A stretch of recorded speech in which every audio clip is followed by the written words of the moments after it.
ಹರಿ ಓಂ ಬಂಧುಗಳೇ, ಅಗ್ನಿಹೋತ್ರ ಅಂದರೆ ಏನಂತ ಹೇಳ್ಕೊಡ್ತೀನಿ ನಿಮಗೆ.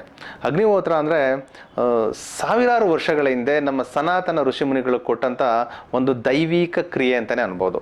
ಚಿಕ್ಕ ಹವನ ಕ್ರಿಯೆ, 10 ನಿಮಿಷದಲ್ಲಿ ಮುಗಿಸುವಂಥ ಹವನ ಕ್ರಿಯೆ ನಮ್ಗೆ ಸಾಕಷ್ಟು ಸಮಸ್ಯೆಗಳಿಂದ, ಸಾಕಷ್ಟು ವ್ಯಸನಗಳಿಂದ ನಮ್ಮನ್ನು ಆಚೆಗೆ ತೊಗೊಂಡು ಬರುತ್ತೆ. ಬೆಳಿಗ್ಗೆ ಸೂರ್ಯೋದಯ ಮತ್ತು ಸೂರ್ಯಾಸ್ತದ ಸಮಯದಲ್ಲಿ ಮಾಡುವಂಥ ಒಂದು ಹವನ ಕ್ರಿಯೆ. ನಮ್ಮ ವೇದಗಳಲ್ಲಿ ಒಂದು ವಿಚಾರ ಇದೆ, ಪಂಚಮಹಾಯಜ್ಞಗಳಂತ ಬರುತ್ತೆ. ಪಂಚಮಹಾಯಜ್ಞಗಳಂದರೆ ಪ್ರತಿಯೊಬ್ಬ ಮನುಷ್ಯನು ಮಾಡಲೇಬೇಕಾದಂಥ 5 ಕರ್ಮಗಳು, 5 ನಿತ್ಯ ಕರ್ಮಗಳು ಆಯ್ತಲ್ಲ. ಅದರಲ್ಲಿ ಮೊದಲನೇ ಕರ್ಮ ಯಜ್ಞ ಧರ್ಮ ಅಂತ. ಯಜ್ಞ ಧರ್ಮಂ ಚರಾಮಿ ಅಂತೀವಿ. ಯಜ್ಞ ದಾನ ಧರ್ಮ ತಪಕರ್ಮ ಸ್ವಾಧ್ಯಾಯ ನಿರತೋ ಭವೇತ್. ಮೊದಲನೇದು ಯಜ್ಞ, ಹವನ.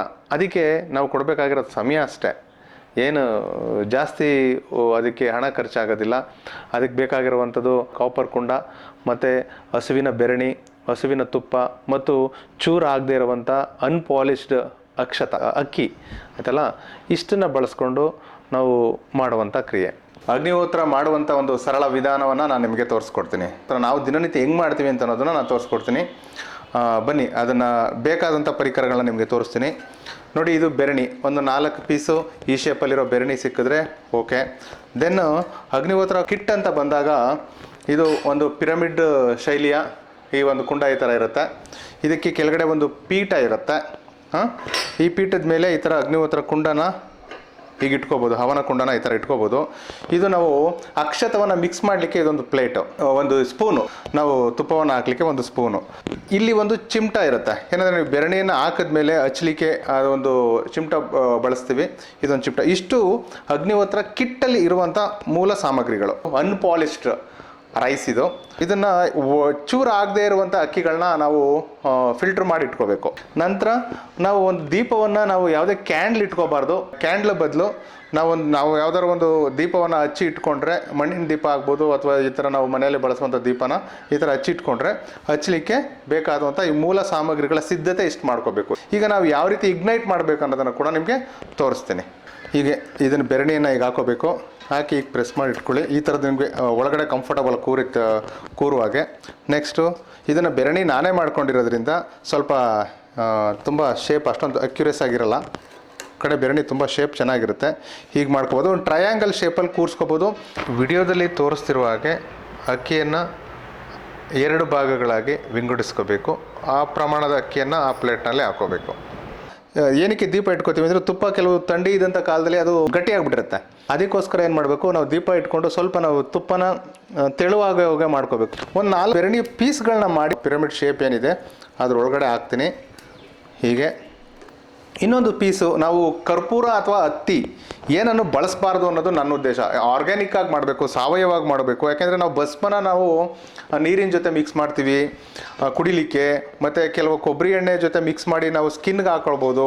ಮತ್ತು ನಾವು ಅಗ್ರಿಕಲ್ಚರ್ ಫಾರ್ಮಿಂಗಲ್ಲಿ ನಾವು ಹೂದೋಟಗಳೇನಾದ್ರು ಇಟ್ಟಿದ್ರೆ ಅಥವಾ ತೆಂಗಿನ ನಾವು ಎಲ್ಲಿಗಾದರೂ ಗಿಡಗಳಿಗೆ ಕೂಡ ಬಳಸ್ಬೋದು.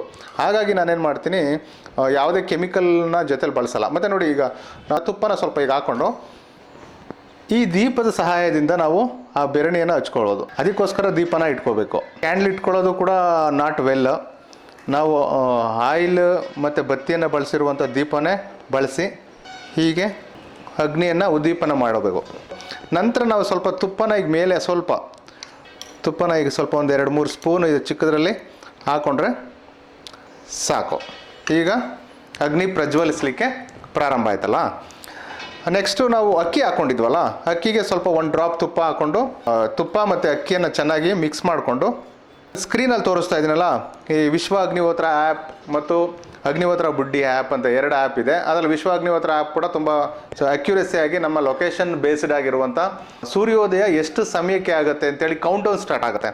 ಆ ಕೌಂಟೌನ್ಸ್ನ ತೋರಿಸ್ತಾ ಇರ್ತೀನಲ್ಲ, ಆ ಕೌಂಟೌನ್ ಸ್ಟಾರ್ಟ್ ಆಗ್ತಾ ಇದ್ದಂಥ ಸಂದರ್ಭದಲ್ಲಿ ಡಿಸ್ಪ್ಲೇಯಲ್ಲಿ ತೋರಿಸ್ತಿರುವ ಹಾಗೆ 0ಗೆ ಬಂದಂಥ ತಕ್ಷಣ ಸ್ವಾಹಾಕಾರವನ್ನು ಕೊಡಬೇಕು. ಸೂರ್ಯಾಯ ಸ್ವಾಹ, ಸೂರ್ಯಾಯ ಇದನ್ನ ಮಮ, ಪ್ರಜಾಪತಯೇ ಸ್ವಾಹ, ಪ್ರಜಾಪತಯೇ ಇದನ್ನ ಮಮ ಅಂತ ಹೇಳಿ ಸ್ವಾಹಾಕಾರವನ್ನು ಕೊಡುವಂಥ ವಿಧಾನ. ನಾವು ಒಂದು 2 ರಿಂದ 3 ನಿಮಿಷನಾದ್ರೂ ಅಗ್ನಿಯನ್ನು ನೋಡ್ತಾ ಕೂರೋದನ್ನ ಅಭ್ಯಾಸ ಮಾಡಬೇಕು. ಇನ್ನೊಂದು ಮಂತ್ರವನ್ನು ಪಠಿಸುವಂಥದ್ದು ಅಥವಾ ಕಣ್ಮುಚ್ಚಿ ಕೂರುವಂಥದ್ದು. ನಿಮಗೆ ಯಾವುದಾದ್ರೂ ಕಂಫರ್ಟಬಲ್ ಮುದ್ರೆ, ಧ್ಯಾನ ಮುದ್ರೆ ಆಗ್ಬೋದು, ಈ ಯಾವ ರೀತಿ ನಿಮಗೆ ಕಂಫರ್ಟಬಲ್ ಆಗುತ್ತೆ ಆ ರೀತಿಯ ಮುದ್ರೆಗಳನ್ನ ಹಾಕ್ಕೊಂಡು ಕೂತ್ಕೋಬೋದು. ಈ ಕೂತ್ಕೊಂಡಂಥ ಸಂದರ್ಭದಲ್ಲಿ ನೀವು ಅಗ್ನಿಯನ್ನೇ ದೃಷ್ಟಿಸ್ತಾ ನೋಡಬೇಕು. ಹೀಗೆ ಅಗ್ನಿಯನ್ನೇ ದೃಷ್ಟಿಸ್ತಾ ನೋಡಬೇಕು. ಏನಕ್ಕೆ ಅಗ್ನಿಯನ್ನು ದೃಷ್ಟಿಸಿ ನೋಡಬೇಕಂದ್ರೆ ನಿಮಗೆ ಆ ಚೈತನ್ಯ ಶಕ್ತಿಯ ಜೊತೆ ಒಂದು ಸಂಪರ್ಕವನ್ನು ಸಾಧಿಸಲಿಕ್ಕೆ. ಹಾಗಾಗಿ ನಾವು ಅಗ್ನಿಯನ್ನು ನೋಡ್ತಾ ಇದ್ದರೆ ಆ ಒಂದು ಪ್ರಕ್ರಿಯೆ ಅಗ್ನಿ ಮತ್ತು ನಮಗೆ ಸೂರ್ಯ ಅಗ್ನಿ ಈ ನಡೆಯುತ್ತಿರುವಂಥ ಅವನ ಪ್ರಕ್ರಿಯೆ ಜೊತೆ ನಮಗೆ ಸಂಪರ್ಕ ಸಾಧನ ಸ್ಟಾರ್ಟ್ ಆಗುತ್ತೆ. ಅಗ್ನಿ ಪ್ರಜ್ವಲನೆ ಸಂಪನ್ನಗೊಂಡ ನಂತರ ನಾವು ಅಂತರ್ಮುಖಿಯಾಗಿ ಧ್ಯಾನ ಮಾಡುವಂಥ ಪ್ರಕ್ರಿಯೆಗೆ ನಾವು ಚಾಲನೆಯನ್ನು ಕೊಡ್ಬೋದು.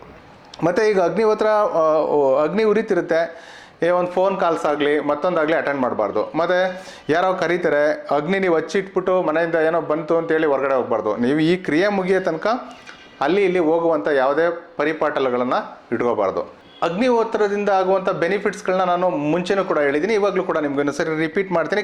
ಅಗ್ನಿಹೋತ್ರದಿಂದ ಆಗುವಾಗ ಬೆನಿಫಿಟ್ಸ್ಗಳಲ್ಲಿ ಮೊದಲನೇದು ಮಾನಸಿಕವಾಗಿ ಬರುವಂಥ ಸಮಸ್ಯೆಗಳು. ಮಾನಸಿಕ ಖಿನ್ನತೆ ಆಗ್ಬೋದು, ಭಯ, ಅಶಾಂತಿ, ಭೀತಿ ಅಂತ ಅಂತೀವಿ, ಮತ್ತು ಒತ್ತಡ, ಆಮೇಲೆ ಕೋಪ, ಈ ಬ್ಲಡ್ ಪ್ರೆಷರು, ಈ ಥರದ ಸಮಸ್ಯೆಗಳಿಗೆ ನಿಮಗೆ ಭಾಳ ಉಪಯೋಗಿ. ಸೈಂಟಿಫಿಕ್ಕಾಗಿ ನಾವು ಯೋಚನೆ ಮಾಡ್ತೀವಿ, ಬ್ರೈನಲ್ಲಿ ಕೆಲವು ಈ ಆಲ್ಫಾ, ಬೀಟಾ, ತೀಟಾ ಅಂಥೇಳಿ ಕೆಲವು ವೇವ್ಸ್ ಇದೆ.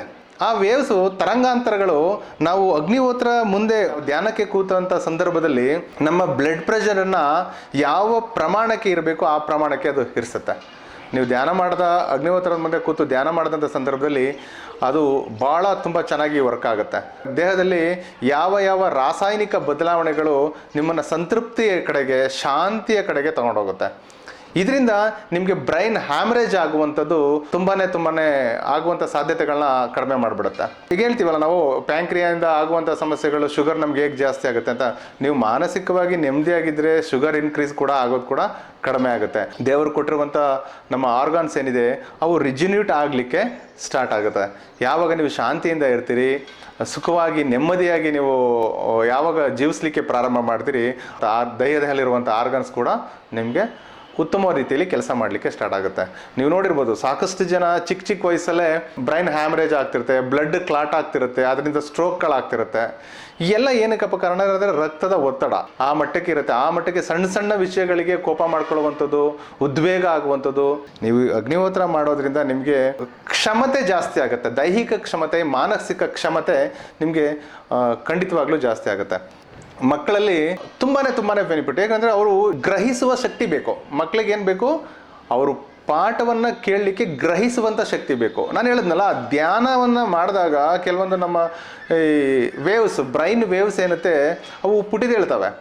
ಅವಾಗ ಯಾವ ಪ್ರಮಾಣದಲ್ಲಿ, ಯಾವ ಮನುಷ್ಯನಿಗೆ ಯಾವ ಪ್ರಮಾಣದಲ್ಲಿ ಆ ವೇವ್ಸ್ ಇರಬೇಕು ಅನ್ನೋದು ಆ ಪ್ರಮಾಣವನ್ನು ಅವು ಕಾಪಾಡ್ಕೊಳ್ತವೆ. ನಮ್ಮಲ್ಲಿ ಕೆಮಿಕಲ್ ರಿಯಾಕ್ಷನ್ ಏನಾಗುತ್ತೆ, ಆ ಕೆಮಿಕಲ್ ರಿಯಾಕ್ಷನ್ ನಾವು ಧ್ಯಾನ ಮಾಡುವಾಗ, ಅಗ್ನಿಹೋತ್ರ ಮಾಡುವಾಗ ಆಗುವಂಥ ಕೆಮಿಕಲ್ ರಿಯಾಕ್ಷನ್ಗಳು ನಮ್ಮನ್ನು ಒಂದು ಶಾಂತ ಸ್ಥಿತಿಗೆ ಬಂದು ಗ್ರಹಿಸುವ ಶಕ್ತಿಯನ್ನು ಮಕ್ಕಳಲ್ಲಿ ಉತ್ತೇಜಿಸುತ್ತೆ. ಆಯ್ತಲ್ಲ, ಒಂದು. ಎರಡನೇದು, ನೆನಪಿನ ಶಕ್ತಿಯನ್ನು ನಾವು ಯಾವಾಗ ತುಂಬ ಹೆಚ್ಚು ಗ್ರಹಿಸಿದಂಥದ್ದು ನಮ್ಮ ನೆನಪಿನಲ್ಲಿ ಆಳವಾಗಿ ಊರುತ್ತೆ. ನೀವು ಯಾವುದೇ ಸಮಯದಲ್ಲಿ ಆ ಪಠ್ಯವನ್ನು ಆಗ್ಬೋದು, ಒಂದು ಆಟದ ಕ್ರಿಯೆಯಲ್ಲಿರ್ಬೋದು, ಆ ಸ್ಕಿಲ್ಸ್ ಡೆವಲಪ್ಮೆಂಟು ಮಕ್ಕಳಲ್ಲೇ ಆಗುತ್ತೆ. ಹಾಗಾಗಿ ಪ್ರತಿಯೊಬ್ಬರು ಮಕ್ಕಳಿಂದ ಹಿಡಿದು ದೊಡ್ಡವರು ಎಲ್ಲರೂ ಕೂಡ ಮಾಡಬಹುದಂಥ ನೈಸರ್ಗಿಕವಾದಂಥ, ಹೆಚ್ಚು ಸಮಯವನ್ನು ವ್ಯಯಿಸ್ತೇನೆ, ಹೆಚ್ಚು ಹಣವನ್ನು ವ್ಯಯಿಸ್ತೇನೆ ಮಾಡುವಂಥ ಒಂದು ಕ್ರಿಯೆ. ಪ್ರತಿಯೊಬ್ಬರು ಕೂಡ ಸುಖ ಶಾಂತಿಯಿಂದ ನೆಮ್ಮದಿಯಿಂದ ಜೀವಿಸಲಿ ಅಂತ ಹೇಳಲಿಕ್ಕೆ ನಾವು ಒಂದು ಈ ಕ್ರಿಯೆಯನ್ನು ಮಾಡ್ಬೋದು ಅಂತ ಹೇಳ್ತಾ ಇದ್ದೀನಿ. ಹರಿ ಓಂ ತತ್ಸತ್.